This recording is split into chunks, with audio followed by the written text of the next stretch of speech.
அனைவருக்கும் வணக்கம். கிருஷ்ணோபா கடந்து நான் உங்கள் ராஜுங்க. ஓகே, எல்லாருக்கும் முதல்ல காலை வணக்கம். இது வந்து மகாராஜா டெஸ்ட்டுக்கு உண்டான 4வது வீடியோ பதிவு. ஆல்ரெடி 3 வீடியோ பதிவு கொடுத்துருக்கோம். அதை பார்க்காதவங்க அதை பார்த்துக்கோங்க. இது 4வது வீடியோ பதிவு. சரி, ஓகே, நம்ம வீடியோ பதிவுக்குள்ளே போவோம்.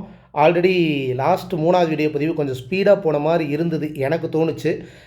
கொஞ்சம் மெதுவாகவே போகிறேன். உங்களுக்கு ஸ்பீடு வேணும் அப்படின்னா அந்த ஆப்ஷன் வச்சு ஸ்பீடு வச்சு பார்த்துக்கோங்க. சரி, ஓகே. ஃபஸ்ட்டு கொஸ்டின் பாருங்கள். ஏற்கனவே அறிந்த ஒரு பொருளையோ அல்லது நபரையோ மீண்டும் சுட்டிக்காட்ட பயன்படும் சுட்டு எது? கெஸ் பண்ணுங்கள், எந்த சுட்டு வரும் அப்படின்ட்டு.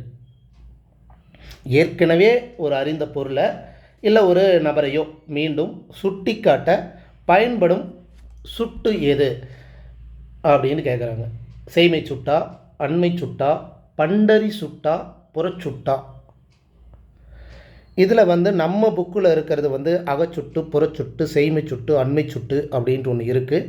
பண்டரி சுட்டு அப்படின்னு ஒன்றும் இல்லை. நன்னூல், அதாவது தேவிரா புக்கில் நன்னூலார் வந்து என்ன சொல்கிறாங்க அப்படின்னா, சுட்டு வந்து நிறைய வகை இருக்குது அப்படின்ட்டு சொல்கிறாங்க. அதில் வந்த ஒரு கொஸ்டின் தான், தெரிஞ்சுக்கலாம் என்ன அப்படின்ட்டு. அதாவது வந்து ஏற்கனவே ஒரு அறிந்த பொருளை அல்லது நபரை மீண்டும் சுட்டி காட்ட பயன்படும் சுட்டு என்ன அப்படின்னா பண்டரி சுட்டு அப்படின்னு சொல்லுவாங்க. Option C. அதாவது பண்டு அப்படிங்கிறது முன்பு அப்படிங்கிறது அர்த்தம். பண்டரி சுட்டு அப்படின்னா முன்பு அறிந்த பொருளை சுட்டுவது அப்படின்னு அர்த்தம். அதாவது இப்போ பாருங்கள், ஏற்கனவே அவன் அப்படின்னு ஒன்று இருக்குன்னு வைங்களேன். அவன் அப்படின்னா ஏற்கனவே நமக்கு தெரிஞ்சவன் அப்படின்னு அர்த்தம். அந்த மாதிரி வந்து ஏற்கனவே தெரிஞ்ச ஒரு பொருளையோ இல்லை ஒரு நபரையோ சுட்டி காட்டுவது வந்து என்ன சொல்லுவாங்கன்னா பண்டரி சுட்டு அப்படின்னு சொல்லுவாங்க. நம்ம புக்கில் இருக்கிற ஒரு தகவல் என்ன? அண்மை சுட்டு, அருகில் உள்ளவற்றை சுட்டுவது. அதுக்கு உண்டான எழுத்து வந்து இ. அதாவது இங்கே, இப்போ, இவ்விடம் அப்படிங்கிற மாதிரி அருகில் இருக்கிறத வந்து சுட்டி காட்டுவது அண்மை சுட்டுன்னு நம்ம பார்த்தோம். செய்மை சுட்டுனா, செய்மைனா தொலைவில் உள்ளது. அதாவது அங்கே, அதோ அப்படிங்கிற மாதிரி தொலைவில் உள்ளது அப்படிங்கிற மாதிரி அந்த எழுத்து வந்து அ அப்படின்னு நம்ம பார்த்தோம்.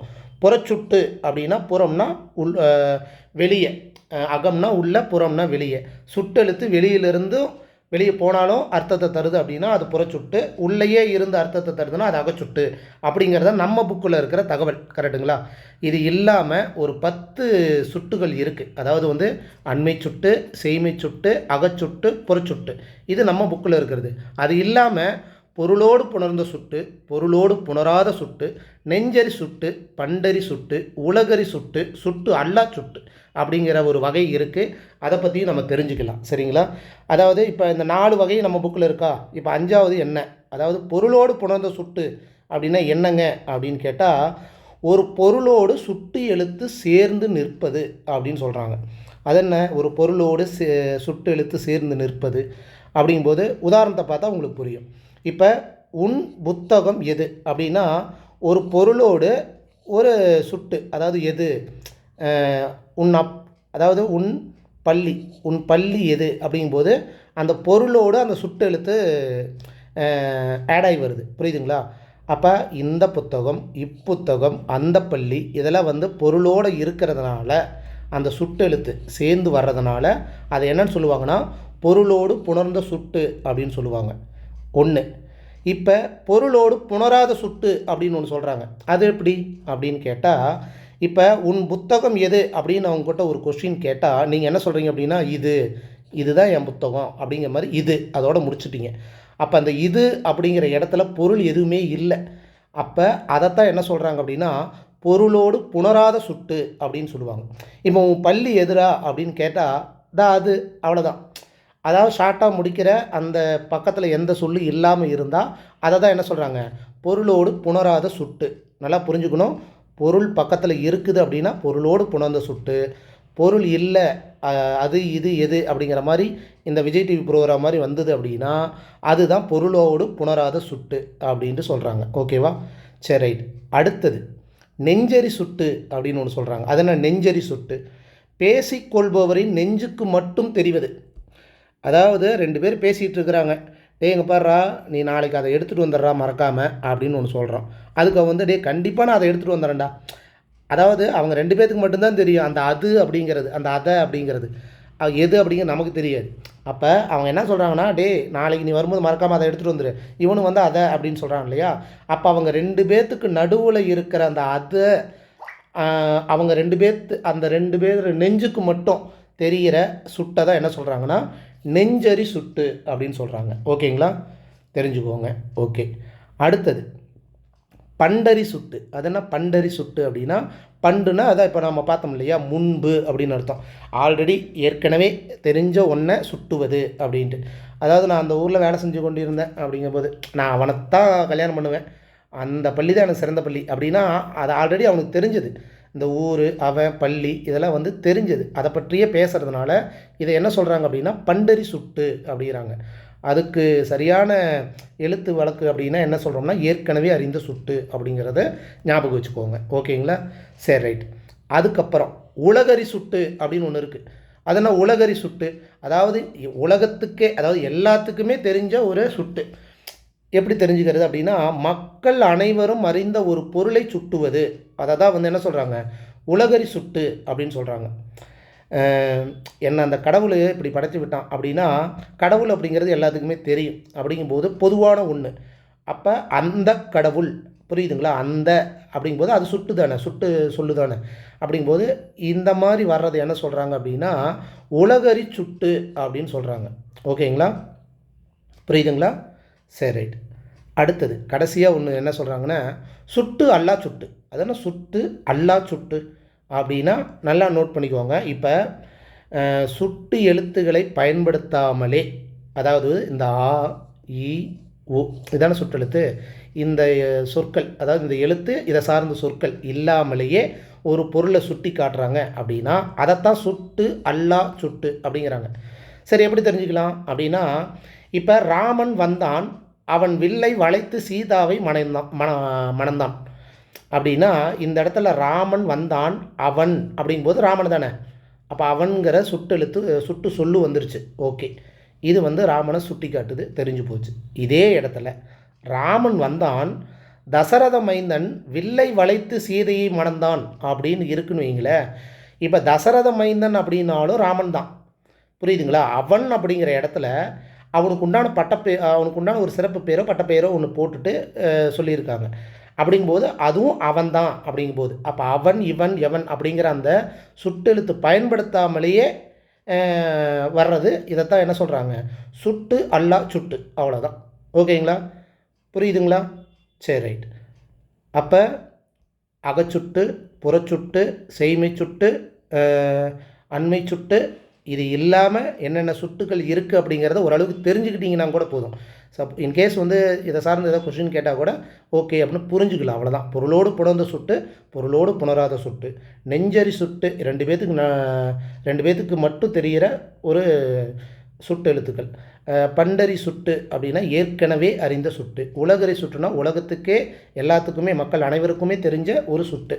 சுட்டு அல்லா சுட்டுனா அந்த அவன் இவன் அந்த ஆயி ஊ அப்படிங்கிற அந்த சுட்டு எழுத்து பயன்படுத்தாமல் வர சுட்டு, அதுதான் சுட்டு அல்லா சுட்டு. ஓகேங்களா, சரி ரைட். ஓகே, ஃபஸ்ட்டு கொஸ்டின் முடிஞ்சது. அடுத்தது 2வது கொஸ்டின். ஓகே, பார்க்கலாம். கூற்று 2 கூற்று கொடுத்துருக்காங்க. இதில் எது கரெக்டு எது தப்பு அப்படிங்கிறத கெஸ் பண்ணுங்கள்.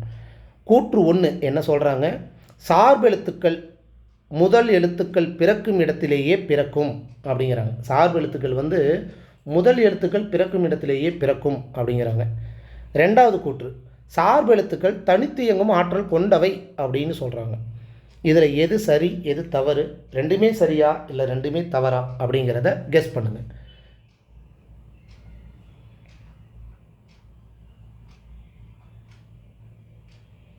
ஓகே, ஆன்சர் போலாங்களா. அதாவது சார்பெழுத்துக்கள் முதல் எழுத்துக்கள் பிறக்கும் இடத்திலேயே தான் பிறக்கும், அது கரெக்டு தான். ஓகே, கூற்று சரி. அடுத்தது சார்பெழுத்துக்கள் தனித்து இயங்கும் ஆற்றல் கொண்டவையா அப்படின்னு கேட்டால் கிடையாது. தனித்து இயங்கும் ஆற்றல் கிடையாது. அது உயிரையும் மெய்யையும் சார்ந்தே தான் வரும். அதாவது உயிரெழுத்தையும் மெய்யெழுத்தையும் சார்ந்து தான் வரும் சார்பெழுத்துக்கள், தனித்தெல்லாம் இயங்காது. அப்படிங்கும்போது இது தவறு. அப்போ கூற்று சரி, கூற்று 1 சரி, கூற்று 2 தவறு அப்படிங்கிற ஆப்ஷன் ஏ தான். ஓகேங்களா, சரி ஓகே பார்ப்போம். அதாவது சார்பெழுத்து அப்படிங்கிறதுக்கு என்ன காரணம், அதுக்குண்டான பெயர் எப்படி வந்தது அப்படின்னா முதல் எழுத்துக்கள் போலவே தனித்து வராமல் சொல்லை சார்ந்தே வரும் அப்படிங்கிறது ஒன்று. ஓகேங்களா, உயிரையும் மெய்யையும் சார்ந்தே வரும் அப்படிங்கிறது 2. முதல் எழுத்துக்கள் பிறக்கும் இடத்திலேயே தான், அதாவது அந்த உச்சரிக்கிற இடத்துலையே தான் இதுவும் உச்சரிக்கும் அப்படின்னு சொல்கிறாங்க. இதனால தான் இதை சார்பு எழுத்து அப்படின்னு சொல்கிறாங்க. சார்பு அப்படின்னா சார்ந்து, அதை சார்ந்த வர்ற எழுத்து அப்படிங்கிறாங்க. அதிலிருந்தே நம்ம தெரிஞ்சுக்கலாம் தனித்து இயங்காது அப்படின்ட்டு. ஓகேங்களா? சரி, ரைட். 3வது கொஸ்டின். இப்போ சார்பு எழுத்துக்கள் வந்து நம்ம புத்தகத்தில் இருக்கிற தகவல் பிரகாரம் 10 வகை, அது நமக்கு தெரியும். இப்போ சார்பு எழுத்துக்கள் விரிவு அப்படின்னு ஒன்று இருக்குது. சார்பு எழுத்துக்கள் விரியில் எத்தனை அப்படின்ட்டு இந்த நன்னூல் கூறுகிறது அப்படின்ட்டு கெஸ் பண்ணுங்கள், தெரிஞ்சுக்கோங்க. சார்பு எழுத்துக்கள் 10 வகை அப்படிங்கிறது நமக்கு தெரியும். உயிர்மை, ஆயுதம், உயிரளபடை, ஒற்றளபடை, குற்றிய, லிகரம், உகரம், ஐகார குறுக்கம், ஔகார குறுக்கம், மகர குறுக்கம், ஆயுத குறுக்கம் அப்படின்ட்டு 10 வகை இருக்குது அப்படிங்கிறது நமக்கு தெரியும். அது எந்தெந்த அடிப்படையில் விரிவாக எத்தனை எழுத்துக்கள் இருக்கும் அப்படிங்கிறத கெஸ் பண்ணுங்கள். 215, 369, 10, 37. ஓகே, ஆன்சர் பார்த்தீங்கன்னா ஆப்ஷன் பி 369. 1 2 3 1 3 3 2 3 6 3 3 9 அப்படிங்கிற மாதிரி 369. இதுதான் வந்து சார்பெழுத்துக்களின் விரியில் அப்படின்ட்டு கணக்கு. ஓகேங்களா? சரி, ஓகே. அது எப்படி எந்தெந்த எழுத்துக்கள் அப்படிங்கிறத நம்ம பார்த்துடலாம். இப்போ பார்த்தீங்கன்னா உயிர்மை எழுத்துக்கள் நமக்கு தெரியும். உயிரும் மெய்யும் சேர்ந்த எழுத்துக்கள் 216 அப்படின்ட்டு. மொத்த எழுத்து 247ல் 216 எழுத்துக்கள் உயிர்மை எழுத்துக்கள் அப்படின்னு நமக்கு தெரியும். ஆயுதம் வந்து 8, உயிரளபடை 21, ஒற்றளபடை 42, குற்றிய லுகரம் 37, குற்றிய லுகரம் 36, ஐகார குறுக்கம் 3, ஔகார குறுக்கம் 2, ஆயுத குறுக்கம் 1, மகர குறுக்கம் 3. இதெல்லாம் டோட்டல் பண்ணிங்க அப்படின்னா 369 வரும். சரி, ரைட். இப்போ உயிர்மை எழுத்து நமக்கு தெரியும் 216 எழுத்து அப்படிங்கிறது நம்ம ஓகே, இது நமக்கு தெரியும் அப்படிங்கிறது ஓகே தான். இது என்னது ஆயுதம் 8, ஆயுத எழுத்து 1 தானே, அது என்ன 8 அப்படின்னா, அதாவது 8 வகையில் வந்து இது வந்து அடிப்படையாக அமையும் அப்படின்னு சொல்கிறாங்க. அது எந்தெந்த வகை அப்படின்னு கேட்டிங்க அப்படின்னா, குற்றிய லுகரம், குற்றிய லுகர எழுத்துக்களான ஒரே நிமிஷம், குற்றிய லுகரம் அந்த எழுத்துக்கள் நமக்கு தெரியுமில்ல, குசுடு துபுரு அப்படிங்கிற இந்த 6 எழுத்துக்கள், கரெக்டுங்களா? குசுடு துபுரு அப்படிங்கிற 6 எழுத்துக்கள். இந்த 6 எழுத்துக்கள் தான் இறுதி எழுத்தாக வரும். எது?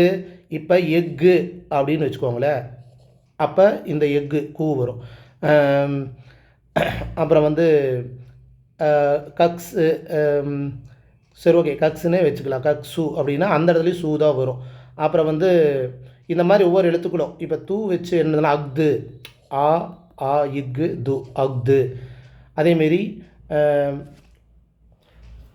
டூ வச்சு என்ன சொல்லலாம், அகுடு, பகுடு, வகுடு, எகுடு. இப்போ தக்டு அப்படின்னு இருக்குன்னா அந்த இடத்துலையும் டூ. ஒரு உதாரணத்துக்கு தான் சொல்கிறேன், இது எனக்கு கரெக்டாக அது வரல. இப்போ என்ன சொல்கிறேன்னா, இப்போ கு, சு, டு, து, பு, ரு, இந்த 6 எழுத்துக்கள் இருக்குது பார்த்தீங்களா?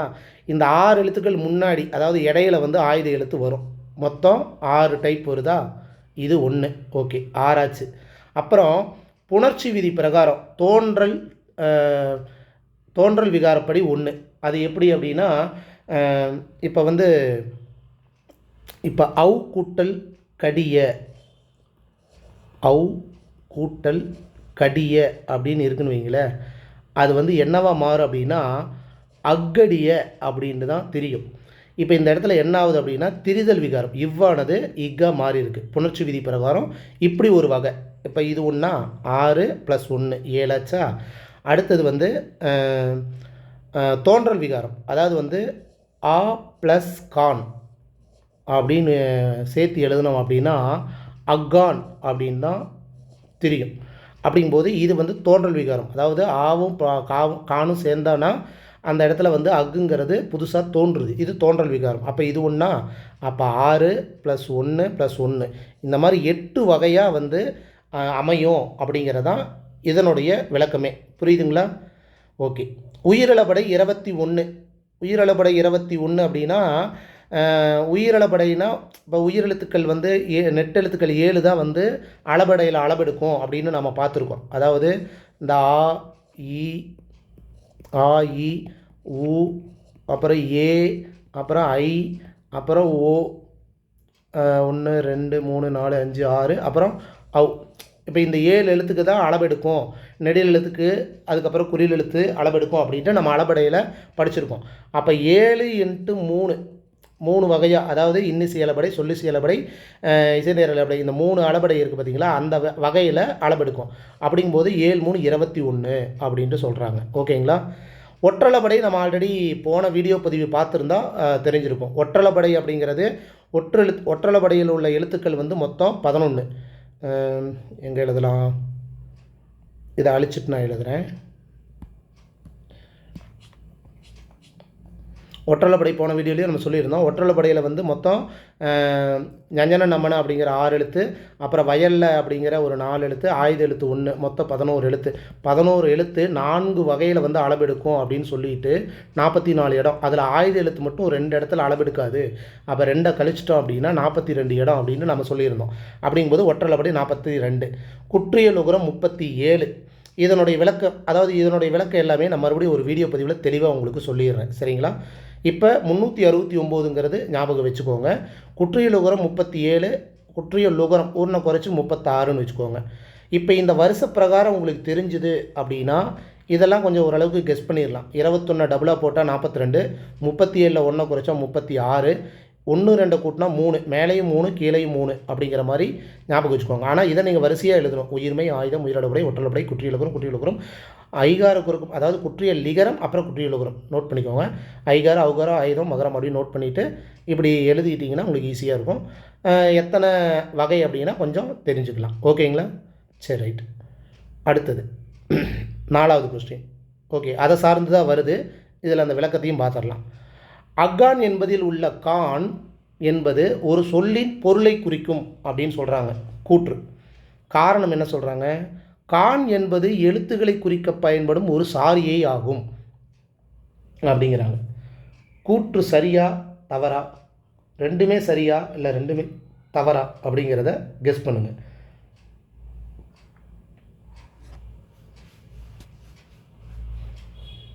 அக்கான் என்பதில் உள்ள கான் என்பது ஒரு சொல்லின் பொருளை குறிக்கும் அப்படின்னா கான் வந்து ஒரு ஏதோ ஒரு பொருளை குறிக்கும் அப்படின்னு சொல்கிறாங்க. அக்கான் அப்படிங்கிற இடத்துல மட்டும் கான் என்பது எழுத்துக்களை குறிக்க பயன்படும் ஒரு சாரி தான் அப்படின்ட்டு காரணம் சொல்கிறாங்க. ஓகே, ஆன்சர் பார்த்தீங்கன்னா ஆப்ஷன் சி. அதாவது வந்து கூற்று தவறு. அதாவது அக்கான் அப்படிங்கிறதுல பார்த்தீங்கன்னா கான் அப்படிங்கிறது வந்து ஒரு சாரியை தான் தவிர இந்த காடு, கான்னா காடு நம்ம பார்த்துருக்கோம் இல்லையா, அந்த மாதிரி எந்த ஒரு பொருளையும் குறிக்காது. ஓகேங்களா. அப்போ கான் என்பது எழுத்துக்களை குறிக்க பயன்படும் சாரியை ஆகும் அப்படிங்கிற காரணம் மட்டும் கரெக்டு, இது தவறு. அப்போ ஆப்ஷன் சி தான். சரி, ஓகே. அப்போ குற்றெழுத்து, ஆயுத எழுத்து, உயிரேறிய வல்லின எழுத்து என்ற வரிசையில் வரும். அதாவது இந்த குற்றெழுத்துங்கிறது, ஆயுத எழுத்துங்கிறது வல்லின எழுத்து இந்த வரிசையில் வரும். 1, அதாவது குற்றெழுத்திற்கும் உயிரேறிய வல்லின எழுத்திற்கும் இடையில் ஆயுத எழுத்து வரும். அதாவது ஒரு குறில், அதுக்கப்புறம் ஆயுத எழுத்து வரும், அதுக்கப்புறம் ஒரு வல்லின எழுத்து வரும் அப்படிங்கிறாங்க. குறில் எழுத்து, வல்லின எழுத்து, இடையில் ஆயுத எழுத்து வரும் அப்படிங்கிறாங்க. அதுக்கு உதாரணம் தான் இது. குறில் ஏங்கிறது குறில், குசுடு துபுரு அப்படிங்கிற இது வந்து வல்லின எழுத்து, கசட தவிர. புரியுதுங்களா. இந்த மாதிரி இடையில வரும் அப்படின்னு ஒன்று சொல்கிறாங்க. இன்னொன்று வந்து வெக்காமை அப்படிங்கிற இந்த இடத்துலையும் இது குறில் தான், இந்த மாதிரி இடையிலையும் வரும் அப்படின்னு சொல்கிறாங்க. அதுவும் நோட் பண்ணிக்கணும். ஓகேங்களா. இதுதான் நம்ம தெரியும்ல, அக்து எக்கு அப்படிங்கிற மாதிரி. ஓகே, அதுக்கப்புறம் என்ன சொல்கிறாங்க, ஆரம்ப காலத்தில் பண்டைய காலத்தில் பார்த்திங்கன்னா அவு கூட்டல் கடிய என்பது அக்கடிய என புணரும். இவ்வாறு புணர்ச்சியில் திரிந்த ஆயுதமும் முற்றாயுதமே அப்படின்னு சொல்கிறாங்க. ஆக்சுவலாக அந்த 8 வகை வந்து முற்றாயுதம் அப்படின்ட்டு ஞாபகம் வச்சுக்கோங்க. இங்கே பாருங்கள், ஆ ப்ளஸ் கான் அக்கான். இதில் கான் என்பது எழுத்து சாரியை தான் தவிர ஒரு பொருள் கிடையாது. மா ப்ளஸ் கான் மக்கான் அப்படின்னு என புணரும். இவ்வாறு தோன்றல் விகாரத்தால் தோன்றதுனால வர்ற விகாரம் வந்தும் முற்றாயுதம் தான் அப்படின்னு சொல்கிறாங்க. லாஸ்ட்டாக ஒன்று நோட் பண்ணிக்கணும், முற்றாயுதத்திற்கும் மாத்திரை அளவு என்ன, அரை தான். ஆயுத எழுத்துக்கும் அரை தான், முற்றாயுதனாலும் அரை தான் அப்படிங்கிறத தெரிஞ்சுக்கோங்க. ஓகேங்களா. சரி, ரைட். அடுத்த கொஸ்டின், 5வது கொஸ்டின். செய்யுளிசை அளபடை, இன்னிசை அளபடை, சொல்லிசை அளபடை ஆகிய 3 அளபடைகளும் எவ்வாறு அழைக்கப்படுகின்றன? இது வந்து எக்ஸ்ட்ரா தகவல் தான். செய்யுளிசை அளபடை, இன்னிசை அளபடை, சொல்லிசை அளபடை அப்படின்ட்டு 3 இருக்குது. இந்த 3ஐயுமே என்னன்னு சொல்லுவாங்க அப்படின்னு கேட்குறாங்க. ஆப்ஷன் ஏ இயற்கை உயிரளபடை, ஆப்ஷன் பி செயற்கை உயிரளபடை, ஆப்ஷன் சி ஒற்றளபடை, அதுக்கப்புறம் தடிநிலை அளபடை அப்படின்ட்டு எப்படி சொல்கிறாங்க அப்படின்னு கேட்குறாங்க.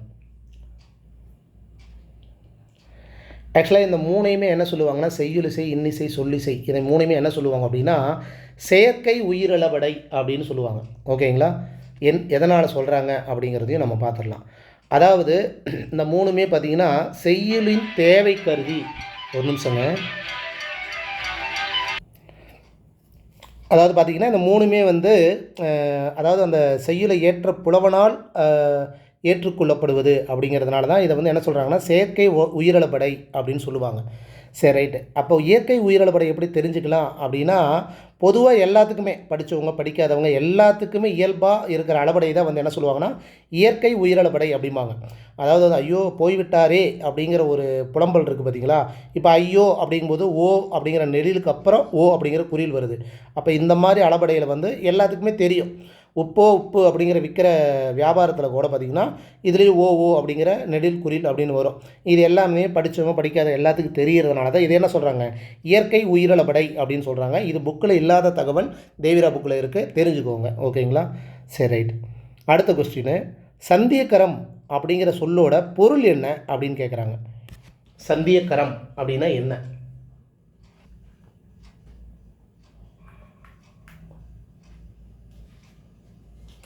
Okay, answer பார்த்துடலாங்களா?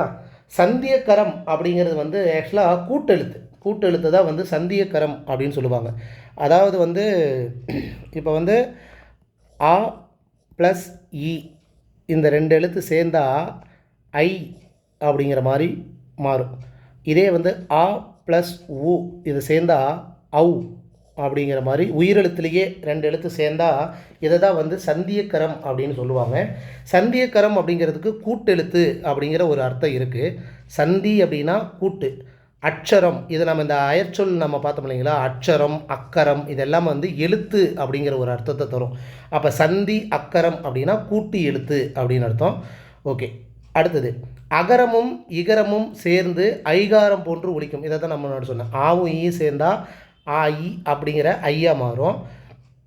இதே வந்து தலைஇ என வருவதுண்டு. தலைஇ மையல் என வருவதுண்டு. இதெல்லாம் தெரிஞ்சுக்கோங்க. தலைஇ அப்படிங்கிற மாதிரி வரும், மையல் அப்படிங்கிற மாதிரி வரும் அப்படின்னு சொல்கிறாங்க. ஓகே, அடுத்தது அகரமும் உகரமும் சேர்ந்தால் ஔகாரம், ஓகாரம் இல்லை ஔகாரம்னு வரும். ஔகாரம் போன்று ஒலிக்கும் அப்படின்னு வரும். அப்போ ஆ ஊ சேர்ந்தால் ஔ அப்படின்னு மாறும். ஓகேங்களா? இதே வந்து இக்கு முன்னாடி சேர்ந்தால் கவ் அப்படின்னு மாறும் அப்படிங்கிறாங்க. ஓகே, இது நமக்கு தேவையில்லை, இது வேணால் தெரிஞ்சுக்கலாம். இதை தான் சந்தியக்கரம் அப்படிவாங்க. அப்போ சந்தியக்கரம் எழுத்துக்கள் அப்படிங்கிறது ஆ இ உ இந்த சுற்றெழுத்து தான். இந்த ரெண்டு எழுத்து சேர்ந்தால் ஐ, ஆ ஊ சேர்ந்தால் அவு அப்படிங்கிறதையும் தெரிஞ்சுக்கோங்க. ஓகேங்களா? சரி, ரைட். அடுத்த கொஸ்டின், வடமொழியில் வந்து இரு அப்படிங்கிற எழுத்தை முதலாக உடைய சொற்களுக்கு முன்னே வரும் தமிழ் உயிரெழுத்துக்கள் எவை அப்படின்னு கேட்குறாங்க. கொஸ்டின் என்ன? வடமொழியில் இர் என்ற எழுத்தை முதலாக உடைய சொற்களுக்கு, அதாவது இருன்னா ரா வரிசையில் வர்ற சொற்கள். ஓகேங்களா? எழுத்தை முதலாக உடைய சொற்களுக்கு முன்னே வரும் தமிழ் உயிர் எழுத்துக்கள் எவை? ஆக்சுவலாக வந்து இந்த 8 மயங்கொலி எழுத்துக்களில் நா அப்படிங்கிறது மட்டும்தான் சொல்லுக்கு முதல்ல வரும் அப்படின்னு நாம் தெரிஞ்சிருக்கோம். கரெக்டுங்களா?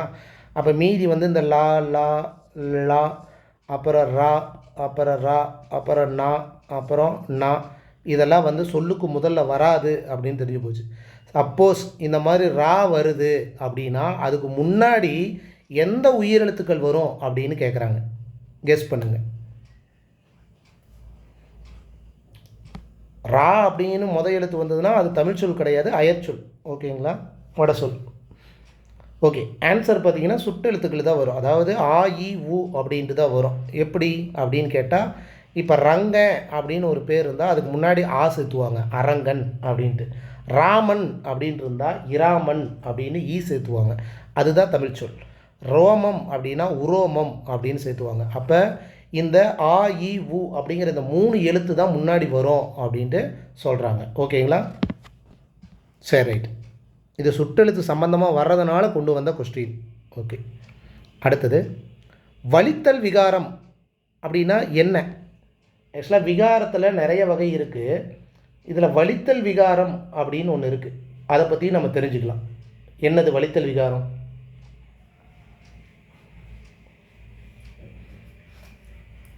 கெஸ் பண்ணுங்கள். வல்லின எழுத்து மெல்லினமாக மாறுமா, இல்லை உயிரெழுத்து நீண்டு ஒலிக்குமா, இல்லை இடையன எழுத்து மறைஞ்சு போகுமா, இல்லை மெல்லின எழுத்து வல்லினமாக மாறுமா அப்படின்ட்டு கெஸ் பண்ணுங்கள். வலித்தல் விகாரம் அப்படின்னா வலி அப்படின்னா வல்லினம் அப்படின்னு அர்த்தம். இதே மெலித்தல் விகாரம் அப்படின்னா மெல்லினம் அப்படின்னு அர்த்தம். ஓகேங்களா? தெரிஞ்சுக்கோங்க. இந்த விகாரத்தை பற்றி தனியாக ஒரு வீடியோ பதிவில் நான் சொல்கிறேன். இப்போ இருந்தாலும் இதை பற்றி நம்ம விளக்கத்தை தெரிஞ்சுக்கலாம். அதாவது வலித்தல் விகாரம் அப்படின்னா மெல்லின எழுத்து வல்லினமாக மாறும் அப்படின்னு அர்த்தம். எப்படி அப்படின்ட்டு நாம் முதல்ல இதை பற்றி தெரிஞ்சுக்கலாம். வலித்தல் விகாரம் அப்படிங்கிறது வலி அப்படின்னா வல்லினம். ஓகேங்களா? அதாவது மெல்லின எழுத்து ஞஞன நமன அப்படிங்கிறது வல்லின எழுத்தாக மாறும். அதுதான் வலித்தல் விகாரம் அப்படின்னு சொல்கிறாங்க. ஒன்று நல்லா நோட் பண்ணிக்கோங்க. வலித்தல் விகாரம் அப்படின்னா வல்லினமாக மாறும். மெலித்தல் விகாரம் அப்படின்னா மெல்லினமாக மாறும். அப்போ மாறும் அப்படிங்கிறதுக்கு முன்னாடி வேறு எழுத்து, அதை தெரிஞ்சுக்கோங்க. வல்லினமாக மாறும் அப்படின்னா மெல்லின எழுத்து முன்னாடி வரும். மெல்லினமாக மாறும் அப்படின்னா வல்லின எழுத்து முன்னாடி வரும். புரியுதுங்களா? வலித்தல் விகாரம்னா வல்லினமாக மாறும். வல்லினமாக மாறும்னா என்னது? மெல்லின எழுத்து வல்லினமாக மாறும். அவ்வளோதான். சரி, ஓகே. ஒரு திருக்குறள் ஒன்று சொல்கிறாங்க. இழுக்கல் உடையிலை ஊற்றுக்கோள் அற்றே ஒழுக்கம் உடையார் வாய்ச்சொல் அப்படிங்கிற ஒரு திருக்குறள் 415வது திருக்குறளில் என்ன சொல்கிறாங்க? ஊற்றுக்கோள் அப்படின்னு இருக்குது பார்த்தீங்களா? ஆக்சுவலாக இது ஊன்றுகோல் அப்படிங்கிறதான் அர்த்தமே. ஆனால் திருக்குறளில் ஊற்றுக்கோள் அப்படின்னு தான் கொடுத்துருப்பாங்க. சரி, ரைட். அப்போ ஊன்று அப்படிங்கிறது ஊற்றாக மாறி இருக்குது. எப்படி மாறி இருக்குது அப்படின்னா ஞஞன நமன அப்படிங்கிற மெல்லின எழுத்து கசட தவற அப்படிங்கிற வல்லின எழுத்தாக மாறி இருக்குது. இதைத்தான் வலித்தல் விகாரம் அப்படின்னு சொல்கிறாங்க. புரியுதுங்களா? இந்த இன்னு இர்ரா மாறி இருக்குது. இன்னுங்கிறது மெல்லினம், இர்ருங்கிறது வல்லினம். அதனால் இது வலித்தல் விகாரம். இதே இடத்துல வேறு ஒரு திருக்குறள் ஏதோ ஒன்று இருக்கு வைங்களேன். இந்த இர்ரு முன்னாடி இந்த இன்னு பின்னாடி வருது அப்படின்னா இது வல்லின எழுத்து மெல்லினமாக வருது அப்படின்னா அது மெலித்தல் விகாரம். அது அந்த அந்த பகுதி வரும்போது நான் உங்களுக்கு சொல்கிறேன். ஓகேங்களா? உதாரணத்துக்கு இன்னும் பார்க்கலாம். இப்போ வாய்ந்தது அப்படின்னா அது ஆக்சுவலாக வாய்த்தது அப்படின்னு தான் அர்த்தம். அப்போ இங்கே என்ன மாதிரி இருக்குது? இந்து இத்தா மாதிரி இருக்குது. மெல்லினம் வல்லினம் மாதிரி இருக்குது. இரும்பு பாதை அப்படிங்கிறது இருப்பு பாதை அப்படின்னு தான் நம்ம சொல்லுவோம். அப்போ இம்மு இப்பா மாதிரி இருக்குது. சிலப்பதிகாரம் அப்படிங்கிறதான் அர்த்தம். ஆனால் சிலப்பதிகாரம் தான் நம்ம யூஸ் பண்ணுறோம். அப்போ இம்மு இப்பா மாதிரி இருக்குது. ஈந்த ஓலை ஈத்த ஓலை இந்து இத்தா மாதிரி இருக்குது. மெல்லினம் வல்லினம் மாதிரி இருக்குது. இந்த மாதிரி வந்தால் அதை என்ன சொல்கிறாங்க? வலித்தல் விகாரம் அப்படின்னு சொல்கிறாங்க. தெரிஞ்சுக்கோங்க. ஓகேங்களா? சரி, ரைட். அடுத்த கொஸ்டின். சேர்த்தெழுது அப்படிங்கிற புணர்ச்சி விதியில் பார்த்தா நஞ்சு ப்ளஸ் பல் அப்படிங்கிறது என்னவா சேர்ந்து புணரும்? எப்படி வரும்? நச்சு பல்லா, நச்சு பல்லா, நஞ்சு பல்லா, இல்லை நஞ்சு பல்லா?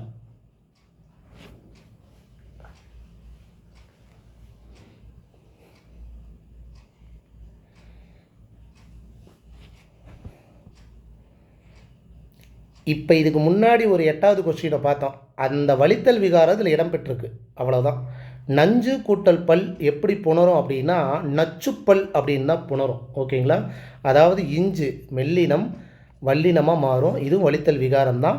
ஆக்சுவலாக நச்சுப்பல் அப்படிங்கிறது தான் ஆன்சர். ஓகேங்களா? இந்த மாதிரி இன்னும் ஒரு 2-3 சொற்களை பார்த்தா உங்களுக்கு புரியும். இப்போ இரும்பு பாதை அப்படிங்கிறது இருப்பு பாதை. இரும்பு ப்ளஸ் பாதை இருப்பு பாதைன்னு தான் நம்ம ஆன்சர் பண்ணணும். நச்சு ப்ளஸ் இப்போ பார்த்தோம் நச்சுப்பல் அப்படின்னு வரும். மருந்து கூட்டல் பை எப்படி வரும் அப்படின்னா மருத்துப்பை அப்படின்ட்டு தான் நம்ம எழுதணும். அதுவும் தெரிஞ்சுக்கோங்க. ஓகேங்களா? சரி, ரைட். அடுத்த கொஸ்டின். கூற்று 1 9ஓடு 100 சேரும்போது 900 என மாறும். கூற்று 2 9ஓடு 10 சேரும்போது 90 என மாறும்.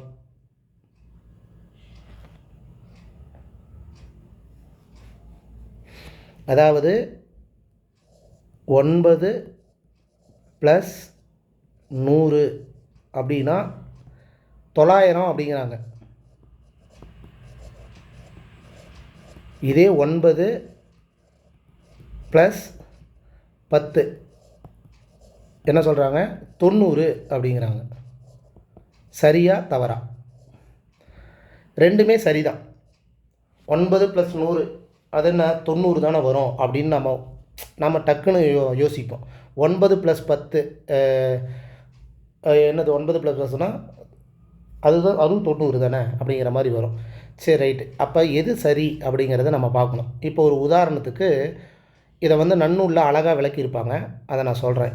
இப்போ 9 9ஓட 100 அப்படிங்கிற சொல் சேர்ந்தா அது எப்படி 900 மாறுச்சு அப்படிங்கிறத சொல்கிறேன். எப்படின்னா, இந்த 9 அப்படிங்கிற இடத்துல இறுதியில் வர்ற பதுனா 10ன்னு வச்சுக்கோங்க, ஓகேங்களா? 10. இந்த 10ஓட என்ன பண்ணணும், அதுக்கு வர்ற வறுமொழியோட பெருக்கணும். புரியுதுங்களா? 9 அப்படிங்கிற இடத்துல கடைசியாக முடிகிறது 10, அது 10. அப்போ 10 இன்ட்டு என்ன கொடுத்துருக்காங்க, 100. 100 தானே? 10 100 எத்தனை, 1000மா? ஓகே, இது ஃபஸ்ட்டு. இப்போ 9 ப்ளஸ் 1000 அடுத்த ஸ்டெப்பு. இது ஃபஸ்ட்டு ஸ்டெப்பு, இது ரெண்டாவது ஸ்டெப்பு. எப்படி 900 மாறுச்சு அப்படிங்கிறது. சரி ரைட்டு.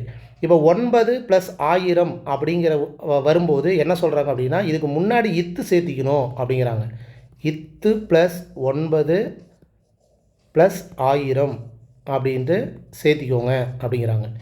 ஏன் சேர்த்திக்கோங்க அப்படின்னு இல்லை, அப்போ தான் 900 வரும், பார்த்துக்கலாம். இது இப்போ இத்து + ஓ என்ன ஆகும், 90ன்னு மாறிடுமா? 90 + 1000 அப்படின்னு மாறுமா? சரி ரைட்டு, ஓகே.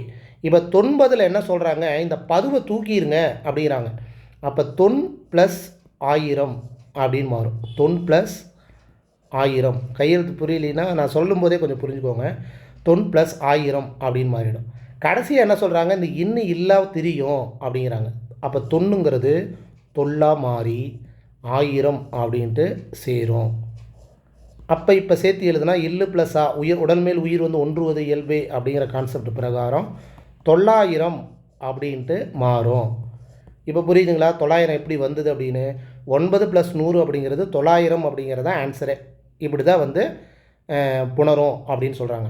ஆக்சுவலாக 900ஓட மறு அப்படிங்கிறது 900. நாம் வந்து பேச்சு வழக்கில் சொல்கிறோம்ல, 900ன்னு கூட சொல்ல மாட்டோம். எவ்வளோ இருக்குது ரூபா, 900 ரூபா இருக்குது அப்படின்னு சொல்கிறோம்ல, இதுதான் மறு. 900ஓட மறு வந்து 900 அப்படிங்கிறது, அதுவும் தெரிஞ்சுக்கோங்க, ஓகேங்களா?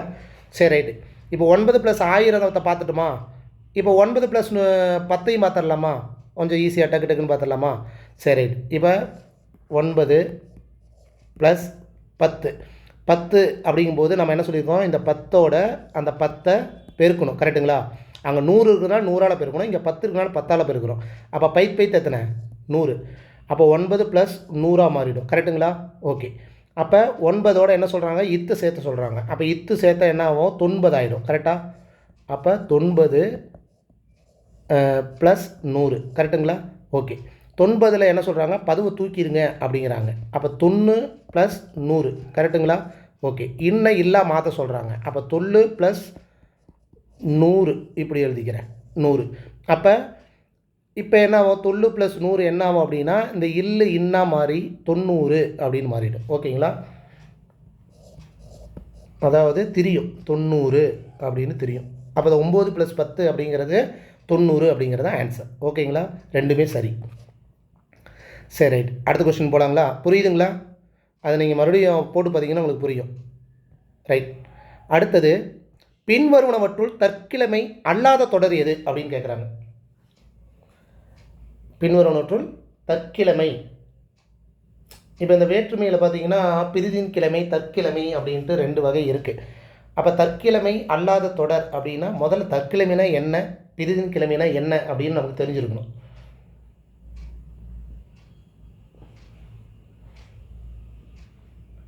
Okay, answer பார்த்துடலாங்களா? தற்கிழமை அப்படிங்கிறதுக்கு இது என்ன சொல்கிறாங்க, அல்லாத பொருள் கேட்குறாங்க. ஆக்சுவலாக வந்து எனது புத்தகம் அப்படிங்கிறது தான் ஆன்சர், அல்லாத தொடர். அதாவது தற்கிழமை பிரிதின் கிழமை அப்படிங்கிறதுக்கு முதல்ல விளக்கத்தை பார்த்துடலாம். அதாவது முதல்ல உடைமை என்றால் உரிமை அப்படிங்கிறது அர்த்தம், ஓகேங்களா? இதனை கிழமை என்றும் சொல்லுவார். உரிமையை என்ன சொல்லுவாங்க, கிழமைன்னு சொல்லுவாங்க, தெரிஞ்சுக்குவாங்க. உரிமைக்கு இன்னொரு பொருள் கிழமை அப்படின்ட்டு. மனைவிக்கு உரியவன் கிழமை, கணவனுக்கு உரியவள் கிழத்தி அப்படின்னு சொல்லுவாங்க. இது அகப்பொருளில் சொல்கிறாங்க. மனைவிக்கு உரியவன் கிழவன், கணவனுக்கு உரிமை உடையவள் கிழத்தி அப்படின்னு சொல்லுவாங்க. அப்போ கிழவனுக்கு எதிர்ச்சொல் கிழத்தி அப்படிங்கிறதையும் தெரிஞ்சுக்கோங்க. சரி ரைட். அது என்ன தற்கிழமை? தற்கிழமை அப்படின்னா இயல்பாக பிரிக்க முடியாது. இயல்பாக பிரிக்க முடியாது. இப்போ நம்மக்கிட்ட வந்து உயிரை வந்து இயல்பாக பிரிக்க முடியாது, கண்ணை இயல்பாக பிரிக்க முடியாது, கையை இயல்பாக பிரிக்க முடியாது, நம்மளுடைய வயசை இயல்பாக பிரிக்க முடியாது. இந்த மாதிரி இயல்பாக பிரிக்க முடியாததை தான் தற்கிழமை அப்படின்னு சொல்லுவாங்க. சரி, ஓகே. அப்போ இயல்பாக பிரிக்க முடிஞ்சது அது எப்படி தெரிஞ்சுக்கலாம் அப்படின்னா, இப்போ உங்கள்கிட்ட ஒரு அறிவு இருக்குது அப்படின்னா அதை பிரிக்கலாம், அந்த அறிவை பிரிக்கலாம். இந்த மாதிரி வந்து இயல்பாக பிரிக்க முடிஞ்சதை தான் என்ன சொல்கிறாங்க, பிரிதின் கிழமை அப்படின்னு சொல்கிறாங்க. ஓகேங்களா? எக்ஸாம்பிள் பாருங்கள். எனது முதுமை, இதை வந்து பிரிக்க முடியாது இயல்பாக. உயிரையும் இயல்பாக பிரிக்க முடியாது. அவனுடைய கை, கண், பண்பு இதெல்லாம் இயல்பாக பிரிக்க முடியாது. இதெல்லாம் தற்கிழமைகள். ஓகேங்களா? சரி, இந்த தற்கிழமைகள்லாம் எந்தெந்த அடிப்படையில் எத்தனை வகைப்படும் அப்படின்னு பார்த்தீங்கன்னா 5 வகைப்படும். அதுவும் தெரிஞ்சுக்கோங்க. தற்கிழமை அப்படிங்கிறது பண்பு அடிப்படையில் உறுப்பு, ஒன்றன் கூட்டம், பலவின் கூட்டம், திருப்பி நாக்கம் அப்படின்ட்டு 5 வகைப்படும். அதில் 1 அவளது அழகு, இயல்பாக பிரிக்க முடியாது பண்பு அடிப்படையில். எனது கண் அப்படிங்கிறது உறுப்பு அடிப்படையில் இயல்பாக பிரிக்க முடியாது. இதெல்லாம் தற்கிழமை. மக்களது கூட்டம், நெல்லினது குவியல், இதெல்லாம் வந்து ஒரே பொருள் பலவாக சேர்ந்திருத்தல். மக்களது கூட்டம்னா அங்கே நிறைய கூட்டம் இருக்குது அப்படின்ட்டு. நெல்லினதுனா நெல்லோட குவியல், இதெல்லாம் ஒன்றன் கூட்டம் அப்படின்னு சொல்லுவாங்க. இதே பலவின் கூட்டம் அப்படிங்கிறது என்ன சொல்லுவாங்கன்னா, விலங்கினது கூட்டம், படையது தொகுதி அப்படின்ட்டு. இது வந்து என்ன சொல்கிறது, தற்கிழமைக்கு சம்மந்தமாக அந்த 5 வகையில் 1. இப்போ நெல்லினது பொறி, நெல்லில் தான் பொரியை நம்ம உருவாக்குவோம், அதுலேருந்து பிரிக்க முடியாது அப்படிங்கிறது. செங்கலது பொடி, செங்கலில் தான் பொடியே இருக்குது. அந்த மாதிரி இதை தான் திருப்பி நாக்கல், அதாவது ஒரு பொருள்லேருந்து இன்னொரு பொருளாக மாறுறது, அதை தான் வந்து திருப்பி நாக்கல் அப்படின்னு சொல்லுவாங்க. ஓகேங்களா? தற்கிழமை, பிரிதின் கிழமை, புரியுதுங்களா? இயல்பாக பிரிக்க முடிஞ்சது தற்கிழமை, இயல்பாக பிரிக்க முடியாதது பிரிதின் கிழமை. சாரி, இயல்பாக பிரிக்க முடியாதது தற்கிழமை, இயல்பாக பிரிக்க முடிஞ்சது தான் பிரிதின் கிழமை. சரி, ரைட். இது என்னது, தவறான சேர்த்தெழுது. தமிழ் ப்ளஸ் பேசு தமிழ் பேசு, தமிழ் ப்ளஸ் பேச்சு தமிழ் பேச்சு, கை ப்ளஸ் கல் கைகள், பூ ப்ளஸ் கல் பூக்கள். இதில் எது தவறு?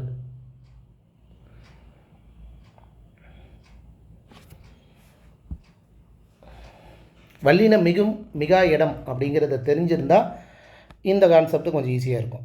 சரி, ஓகே. நான் ஒன்றா சொல்கிறேன், நான் கடைசியிலிருந்து வரேன். இப்போ பூ ப்ளஸ் கல் அப்படின்னா என்னது? பூ அப்படிங்கிறது ஓர் எழுத்து ஒரு மொழி, கரெக்டுங்களா? இன்னொன்று வந்து கல் விகுதி பெற்றாலே அங்கே வந்து வல்லினம் மிகும் அப்படின்ட்டு நமக்கு தெரிஞ்சிருக்கிறோம். அப்போ இந்த இடத்துல 2 கான்செப்ட் இருக்குது. ஓர் எழுத்து ஒரு மொழிக்கு பின்னாடி வல்லினம் மிகும். அப்போ பூ ப்ளஸ் கல் பூக்கள் அப்படிங்கிறது சரிதான். கைங்கிறது ஓர் எழுத்து ஒரு மொழி தான், ஆனால் இங்கே கல் அப்படின்னு ஒன்று இருக்குது. அப்போ இந்த இடத்துல கொஞ்சம் யோசிக்கணும். இப்போ பூ ப்ளஸ் கல் அப்படிங்கிறது ஓர் எழுத்து ஒரு மொழி நம்ம எடுத்துக்கலாம், இங்கே பூக்கள் வரும் அப்படின்ட்டு. இங்கே கை ப்ளஸ் கல்னால் கைக்கல் அப்படி இக்கு வருமே அப்படின்னு யோசிச்சிங்க அப்படின்னா கிடையாது. அதாவது கல் அப்படிங்கிற விகுதி எடுத்து வரும்போது வல்லினம் மிகாது. நான் இந்த இடத்துல கொஞ்சம் மாற்றி சொல்லிட்டேன், சாரி. அதாவது ஓரெழுத்து ஒரு மொழிக்கு பின்னாடி வல்லினம் மிகும் 1, கல் விகுதி பெற்றால் அந்த இடத்துல வல்லினம் மிகாது. இப்போ வாழ்த்துக்கள் அப்படின்ட்டு நாம் வந்து எழுதுகிறோம், வாட்ஸ்அப் பண்ணுறோம், எல்லாம் பண்ணுறோம். ஆனால் வாழ்த்துகள் அப்படி தான் வரும்.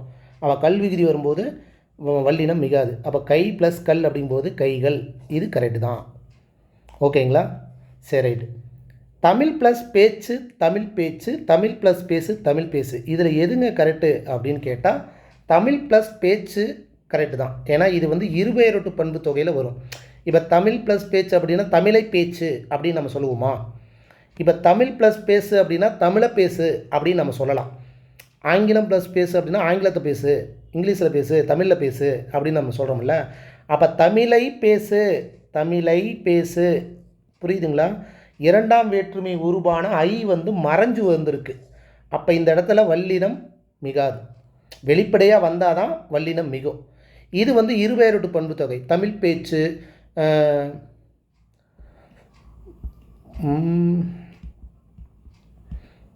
ஒரே நிமிஷம். ஓகே, இந்த இடத்துல ஒரு சின்ன தவறு இருக்குது. நம்ம முடிச்சிடுறேன். ஆப்ஷன் 1 தவறு தான். இதுக்கு நான் ரெண்டு தவறு வரும். இந்த இடத்துல ஒரு தப்பு இருக்குது. ஆக்சுவலாக வந்து தமிழ் பேச்சு இப்போ வரும். ஓகே, பார்த்துக்கலாம். சரி, ஃபஸ்ட் நான் விளக்கத்தை சொல்லிடுறேன். அதாவது தமிழை பேசு அப்படிங்கும்போது 2ஆம் வேற்றுமை உருவு மறைஞ்சு வந்ததுனால இந்த இடத்துல தமிழ் பேசு அப்படிங்கிற மட்டும்தான் வரும். ஓகேங்களா? தமிழ் பேசு அப்படின்னு வரக்கூடாது, இது தவறு. இதே இடத்துல தமிழை ப்ளஸ் பேசு அப்படின்னா அந்த இடத்துல தமிழை பேசு அப்படின்னு வரலாம். தமிழை பேசு அப்படின்னு வரலாம். ஏன்னா இரண்டாம் வேற்றுமை உறுப்பு ஐ வெளிப்படையாக வந்தால் அங்கே வந்து இப்போ போடலாம். இங்கே இடத்துல வரக்கூடாது. ஓகே, ஒன்று தவறு. ஆப்ஷன் ஏ ஒன்று தவறு 1. இன்னொன்று இடத்துல இந்த இடத்துல இப்போ வரணும், இதுவும் தவறு தான். அப்போ 2 தவறு. இந்த ஆன்சருக்கு வந்து நீங்கள் 1, 2 எது போட்டிருந்தாலுமே சரின்னு வச்சுக்கோங்க. ஆனால் கணக்குக்கு வந்து 1, 2 தவறு அப்படிங்கிறது தான் ஆப்ஷனு. சரிங்களா? இந்த இடத்துல தமிழ் பேச்சு அப்படின்னு வரணும். ஏன்னா தமிழ் பேச்சு, ஆங்கில பேச்சு அப்படின்ட்டு நிறைய பேச்சு இருக்குது. ஓகேங்களா? சரி, ரைட். அடுத்தது புரியுதுங்களா? கொஞ்சம் குழப்பிட்டுனா. அடுத்தது கோவை, கோர்வை ஆகிய சொற்களின் வேர்ச்சொல் என்ன அப்படின்னு கேட்குறாங்க. கோவை, கோர்வை வேர்ச்சொல் இது ஈஸி தானே, நம்ம புக்கில் இருக்கிற தகவல் தானே. கோவை, கோச்சொல், கோப்பு, இதுக்கெல்லாம் வேர்ச்சொல் என்ன வரும் அப்படின்னா கோ. ஆப்ஷன் சி தான். பாருங்கள், கோவை, கோத்தல், கோப்பு இந்த மாதிரி எது கொடுத்துருந்தாலுமே அதனுடைய வேர்ச்சொல் கோ தான். கொள்கை, கொள்ளுதல், கொண்டான் இதுக்கெல்லாம் வேர்ச்சொல் என்ன வரும்? கொல் அப்படின்ட்டு. கோல் சொல்லுதல், கோள்கள் இதுக்கெல்லாம் வேர்ச்சொல் என்ன வரும்? கோல். கொடுத்தல், கொடை. நோட் பண்ணிக்கோங்க, கொடுத்தலுக்கு கொடு கொடுத்துடலாம், கொடுத்தாலுக்கு கொடு வரும். கொடை அப்படிங்கிறதுக்கும் கொடு அப்படிங்கிறதுக்கு தான் வேர்ச்சொல், அதையும் நோட் பண்ணிக்கோங்க. சரி, ரைட். அடுத்த கொஸ்டின், சரி அற்றதை அதாவது தவறானதை தேர்க அப்படிங்கிறாங்க. அதாவது எழுத்து, அசை, சீர்தலை, அடி, தொடை அப்படின்ட்டு இருக்கு. அதில் வகை கொடுத்துருக்காங்க, இத்தனை வகை அப்படின்ட்டு. இதில் எது தவறாக இருக்குது?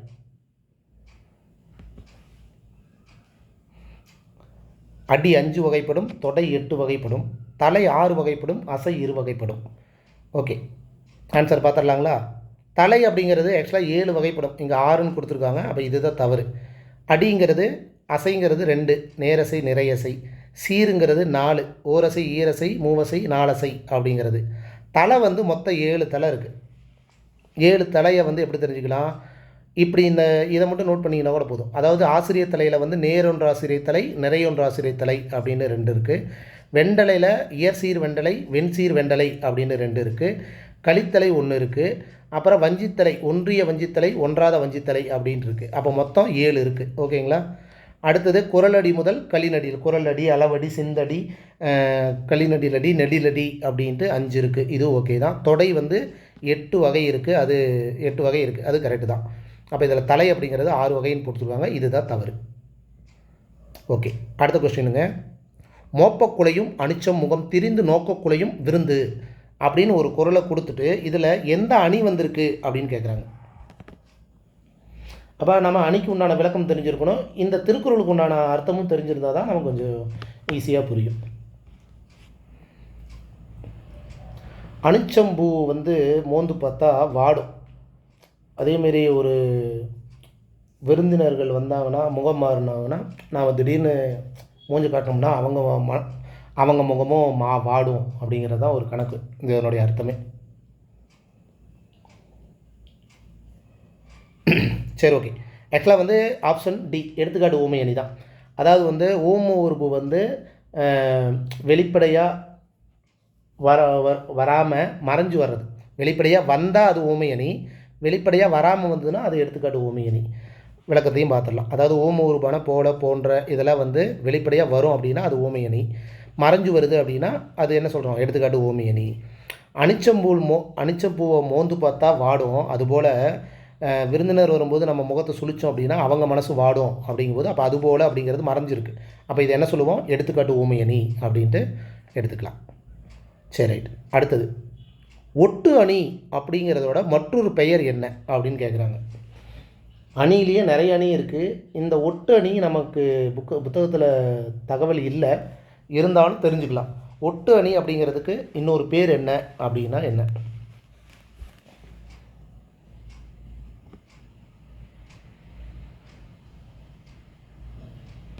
ஓகே, ஒட்டு அணி அப்படிங்கிறதுக்கு வந்து பிரிது முடிதல் அணி அப்படிங்கிறது தான் இன்னொரு பேர். ஓகேங்களா?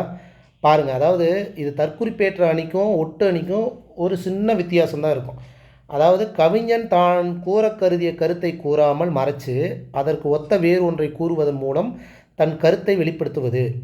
அதாவது வந்து ஒன்று கவிஞர் வந்து அவனுடைய ஏதோ ஒரு கருத்தை வந்து சொல்லாமல் வேற ஒரு கருத்தை சொல்லிட்டு வெளிப்படுத்துறது வந்து ஒட்டு அணி அப்படின்னு சொல்லுவாங்க.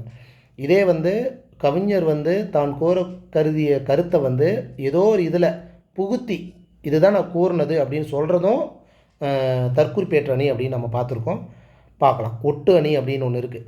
இது என்ன சொல்கிறாங்க, கவிஞன் கவிஞன் சொல்வது ஒன்றாகவும் அதன் மூலம் உணர்த்துவது வேறு ஒன்றாகவும் இருக்கும். கவிஞன் சொன்ன நெல் அவன் உணர்த்துவது ஒட்டி கொண்டிருப்பதால் கவிஞன் சொல்கிறது வந்து ஒன்றாகவும் அதன் மூலம் உணர்த்துவது வேறு ஒன்றாகவும் இருக்கும். அவன் சொல்கிறத வந்து வேறு ஒரு இது மூலமாக சொல்லுவான், இது வேறு அது வேறு மாதிரி இருக்கும், ஆனால் அந்த கருத்து வந்து ஒட்டி இருக்கும் அப்படிங்கிறாங்க. இவன் சொல்ல வந்த கருத்து ஒட்டி இருக்கும் அப்படிங்கிறாங்க. அதனால தான் இதை வந்து என்ன சொல்கிறாங்க, ஒட்டு அணி அப்படின்னு சொல்லுவாங்க.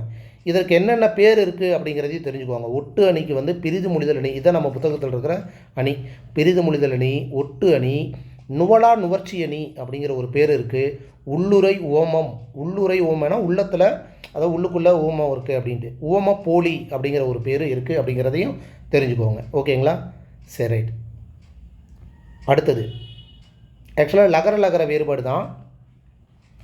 எப்படி கேட்டிருக்காங்க, புழு இதில் பயின்று வந்துள்ள லகரத்திற்கும் புழு இதில் உள்ள லகரத்திற்கும் உள்ள வேறுபாடு என்ன அப்படிங்கிறாங்க.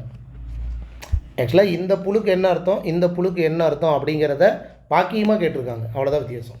புழு புழு.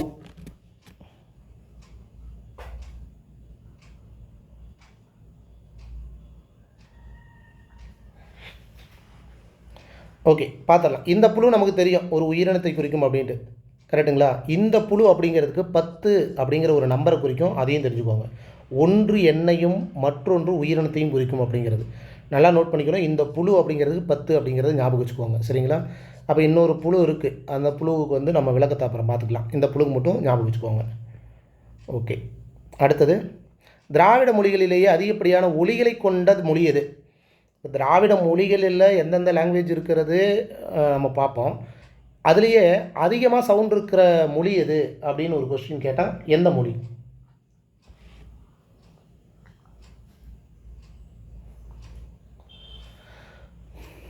ஓகே, திராவிட மொழியிலே அதிகப்படியான ஒலிகளை கொண்ட மொழி அப்படின்னா கோடா அப்படிங்கிறது தான், தெரிஞ்சுக்கோங்க. அதிகப்படியான அதாவது அதிக சவுண்டு, போனிம்ஸ் அப்படின்னு சொல்கிறோம் இல்லையா? அதாவது தமிழில் என்ன சொல்லுவோம், ஒலிபியன், ஒலியன் அப்படின்னு சொல்லுவோம். ஃபோன் மீ அப்படின்னா அதுக்குண்டான தமிழ் சொல் ஒலியன் அப்படின்னு நம்ம பார்த்துருக்கோம். இது இன்னமும் பார்த்திங்கன்னா இந்த ஊட்டி நீலகிரியில் வந்து பார்த்திங்கன்னா இந்த கோடா அப்படிங்கிற பழங்குடியின மக்கள் வந்து பேசுகிறாங்க, சரிங்களா? அவங்க பேசுகிற பேச்சே வந்து சவுண்டாக தான் பேசுவாங்க, சரிங்களா? ஓகே, அடுத்தது இதுவும் வந்து லகர லகர வேறுபாடு தான். பசல் பசல் சரியான இணையை தேர்ந்தெடுக்க, இதில் எது வந்து சரியாக இருக்குது?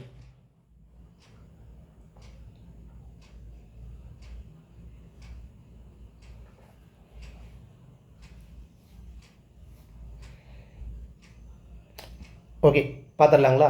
பசல் அதாவது வகர லகரம், இந்த பசலுக்கு தான் சிறுவன் அப்படின்னு அர்த்தம், ஓகேங்களா? இந்த பசல் இது கிடையாது, பசல் ஆப்ஷன் பி மட்டும்தான் சரி. ஆக்சுவலாக இந்த பசல் பலாமரம் அப்படிங்கிறதுக்கு இந்த பசல் வரணும். இது ஒன்று தான் சரியாக இருக்குது, நோட் பண்ணிக்கோங்க. இந்த பசல் அப்படின்னா சிறுவன், இந்த பசல் அப்படின்னா தான் பலாமரம், ஓகேங்களா? கெஸ் பண்ணி கரெக்டாக ஆன்சர் பண்ணவங்களுக்கு வாழ்த்துக்கள். ஓகே, அடுத்தது பொறுத்துக்கு அடிப்படையில் வந்து இது வந்து அயற்சொல்லுக்கு உண்டான தமிழ் சொல். நகபதி, நகமகம், நகரசம், நகரிபதம், என்ன ஆன்சர் வரும்?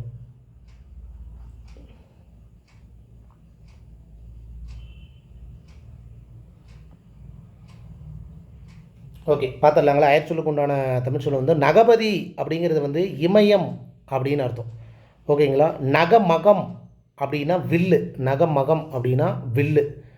நகம்னா நமக்கு அந்த நம்ம கையில் இருக்குது, அதுலேயே வந்து பதி அப்படின்னா இமயம், மகம் நகமகம் அப்படின்னா வில்லு. நகரசம் அப்படின்னா யானை, நோட் பண்ணிக்கோங்க. யானைக்கு உண்டான பேர் வந்து நகரசம். நகரி பதம் அப்படின்னா காகம். அப்போ ஆப்ஷன் ஏ, ஆப்ஷன் ஏ தான் இதற்கு உண்டான ஆன்சர். ஓகே, அடுத்த கொஸ்டினுங்க. ஒருமை பன்மை பிழையற்ற தொடர் எது? இது புத்தகத்தில் இருக்கிற ஒரு தகவல் தான். மாணவர்கள் கால்பந்து விளையாடி கொண்டிருக்கிறார்கள். மாணவர் கால்பந்து விளையாடி கொண்டிருக்கிறார்கள். என் பள்ளி பருவத்தின் பசுமை மாறா நினைவு நெஞ்சில் எழுகின்றன. என் பள்ளி பருவத்தின் பசுமை மாறா நினைவுகள் நெஞ்சில் எழுகின்றன. ஓகே, இதில் எது சரியாக இருக்குது அப்படின்னு பார்த்தா, மாணவர்கள் மாணவர்கள் அப்படிங்கிறது பன்மை, கல்லில் முடிஞ்சிருக்கு. விளையாடி கொண்டிருக்கிறார்கள், கல்லில் முடிஞ்சிருக்கு. அப்போ இது சரி. மாணவர் அப்படிங்கிறது ஒருமை, விளையாடி கொண்டிருக்கிறார்கள் அப்படிங்கிறது பன்மை. அப்போ இது தவறு. என் பள்ளி பருவத்தின் பசுமை மாறா நினைவுங்கிறது ஒருமை, எழுகின்றன அப்படிங்கிறது பன்மை. அப்போ இது தவறு. என் பள்ளி பருவத்தின் பசுமை மாறா நினைவுகள் பன்மை, எழுகின்றன அப்படிங்கும்போது பன்மை. கரெக்டு. அப்போ 1, 4 அப்படிங்கிற ஆப்ஷன் பி. அடுத்ததுங்க,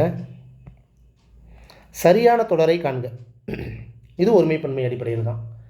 யான் அப்படிங்கிறது ஒருமையா பன்மையா, எந்த சென்டென்ஸ் கரெக்டாக இருக்குது?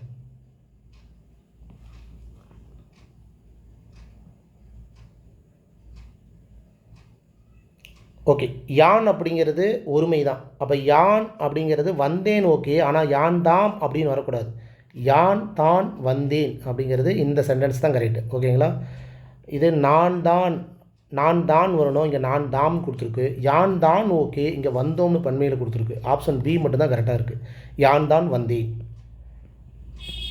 ஓகேங்க, அடுத்த கொஸ்டினுங்க. இலக்கண குறிப்பில் இதில் எது தவறாக இருக்குது அப்படின்னு கேட்டிருக்காங்க. வயங்கு மொழி அப்படிங்கிறது வினைத்தொகை, அடையா அப்படிங்கிறது ஈறுகட்ட எதிர்மறை பெயரெச்சம், அறிவும் புகழும் அப்படிங்கிறது உண்மை தொகை, சிறார் அப்படிங்கிறது இசை நிறை அளபட.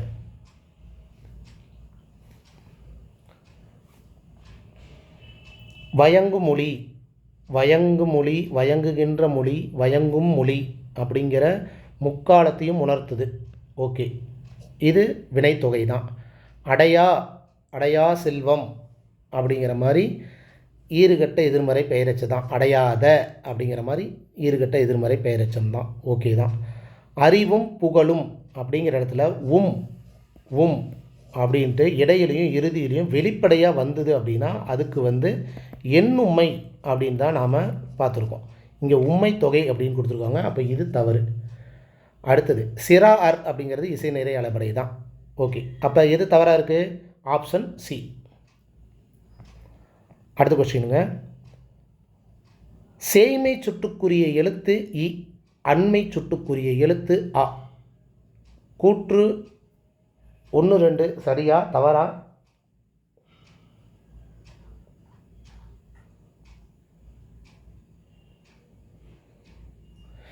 ஓகே, இது ரெண்டு கொஞ்சம் ஈஸியான கொஸ்டின் தானே. ரெண்டுமே தப்பு தான். ஏன்னா செய்மைனா தொலைவில் உள்ளதுக்கு ஆ வரணும், அண்மைக்கு ஈ வரணும், மாற்றி கொடுத்துருக்காங்க. அப்போ ரெண்டுமே தவறு தான். ஓகேங்களா? Last question. உறுப்பு ஆக்சுவலாக எரள வளல இந்த உறுப்பு அப்படிங்கிறதுக்கு என்ன பொருள்?